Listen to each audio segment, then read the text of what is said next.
man jing shai ha ki jing kin mau jong pi nga shem ka jing suk man kapor nga ang nut bandon bat pi pi pi te ka jing men ka jingieit ba shisha jong nga pi pi de Pyrthei Jong Nga pi pi de ka jingim jong nga klem ma pi kamin siem kalong tili shisha hakadonu jong nga pins kemia ka kyrteng jong mi pi pi de ka jing suk ka jing kwa ka jingieit jong nga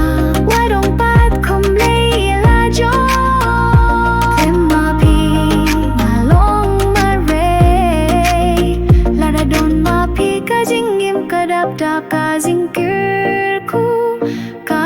long ka jing duwai kaba